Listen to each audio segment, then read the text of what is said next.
अपने पति राकेश के साथ गांव में रहती थी। मेरी शादी को 5 साल बीत गए थे। वैसे तो मुझे किसी चीज की कमी नहीं रहती थी, लेकिन एक बात थी जिसकी वजह से मैं बहुत दुखी रहती थी। मेरा पति नामर्द जो निकला था। वह काम से आते ही थका मांदा खा पी कर सो जाता। कभी कभार उसकी नसों में खून दौड़ जाता तो थोड़ी देर के लिए वह मुझसे प्यार जता देता। फिर मैं जल बिन मछली की तरह आधी भूख लिए तड़प कर रह जाती। आज फिर बिस्तर पर निढाल पड़े पति को मैं आंखों में आंसू लिए नफरत की नजरों से देख रही थी।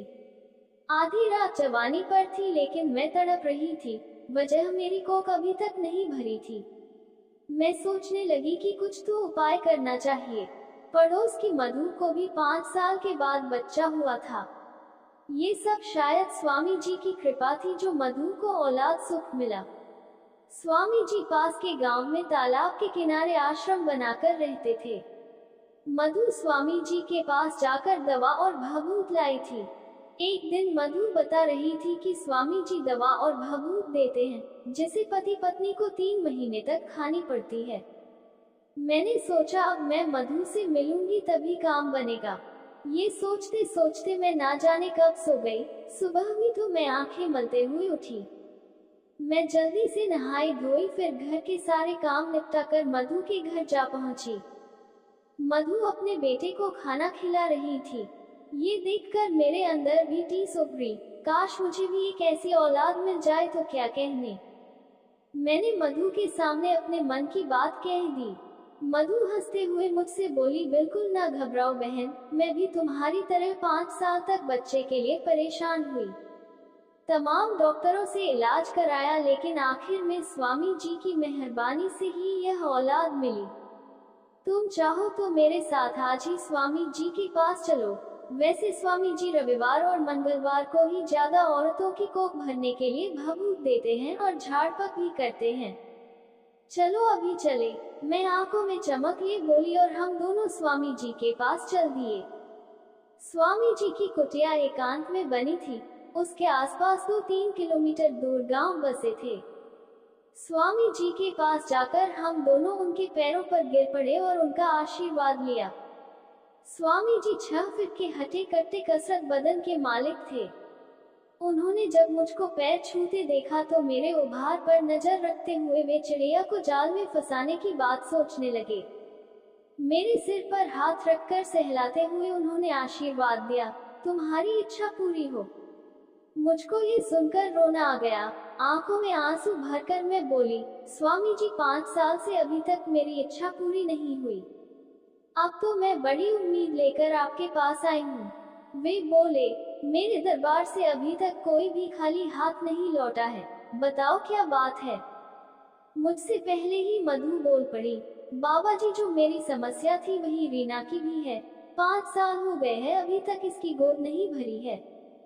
ठीक है, कुछ पूजा करनी होगी, तकरीबन 2000 रुपए लग जाएंगे और तुम अपने पति को भी साथ लाना। परसों मंगलवार को पूजा होगी, स्वामी जी ने मुझसे मुखातिब होते हुए कहा। कुछ प्रसाद और भभूत देखकर उन्होंने मुझे और मधु को घर भेज दिया। शाम को मैंने अपने पति को सारी बातें बताई। मेरा पति राकेश स्वामी जी के पास जाने को तैयार हो गया, क्योंकि वह भी औलाद की चाह में तमाम ओझा गनियों मुल्ला मौलवियों को दिखा चुका था। राकेश हर पल अंधविश्वास में पड़कर अनाप शनाप सोचता रहता। उसे लगता कि किसी पड़ोसी ने उसके घर पर कुछ तंत्र मंत्र कर दिया है। दूसरे दिन मधु के साथ मैं और मेरा पति राकेश स्वामी जी के आश्रम में पहुंचे। स्वामी जी बोले, बेटा घबराओ मत, सब ठीक हो जाएगा। घर पर भी हवन करना होगा। अब तुम पूजा का सामान ले आओ। 7 दिनों तक पूजा करनी पड़ेगी, मंत्रों का जाप भी करना होगा। राकेश की आंखों पर धर्म की पट्टी पड़ चुकी थी। स्वामी जी पर भरोसा करके वह सामान लेने चला गया। इधर बंद कमरे में पहले ही एक गिलास में पानी भरकर उसमें नशीली गोलियां मिला दी गई थी। कुछ देर बाद स्वामी जी ने वह पानी मुझको पीने के लिए दिया। फिर मेरी जवानी का भरपूर मजा लूटा। इस तरह रोज झाड़ व पूजा पाठ का झांसा देकर स्वामी जी मेरी इज्जत से खेलते रहे। मुझको भी सब कुछ मालूम हो गया था, क्योंकि पहले ही दिन पानी पीने के बाद नशा छाया और होश में आने पर मुझे एहसास हो गया कि स्वामी जी मेरे साथ क्या कर चुके हैं। एक दिन स्वामी जी ने मुझसे फिर गिलास में पानी मनवाया तो मैं बोल पड़ी, स्वामी जी अब गिलास और पानी की जरूरत नहीं, अब तो जो हो रहा है वह वैसे भी हो सकता है, क्योंकि बच्चे पैदा करना मेरे पति के बस की बात नहीं। आप मुझे बेहोशी में लूट ही चुके हैं, अब जब तक बच्चा ठहर नहीं जाता तब तक मैं खुद को आपको सौंपती हूँ। ये सुनकर स्वामी जी और मैं खूब देर तक वासना का खेल खेलते रहे।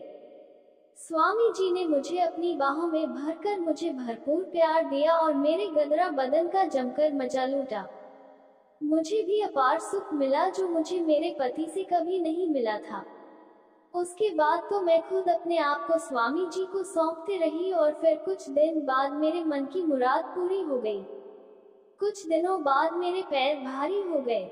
राकेश कभी कभार बार मेरे साथ सो पाता था और स्वामी जी की दी गई भभूत खाता रहता था। मुझको एक दिन सुबह सुबह उल्टी होती देख राकेश मुझसे पूछ बैठा, क्या पैर भारी हो गए? मैंने मुस्कुराकर हाँ में सिर हिलाया। राकेश खुशी से समझाते हुए बोला, ये सब स्वामी जी की भभूत का कमाल है। उसकी खुशी का ठिकाना ना रहा। खुश होकर राकेश ने स्वामी जी को 2000 दे दिए। हम दोनों पति पत्नी बहुत खुश थे, क्योंकि स्वामी जी की वजह से मुझे औलाद का सुख मिल गया था।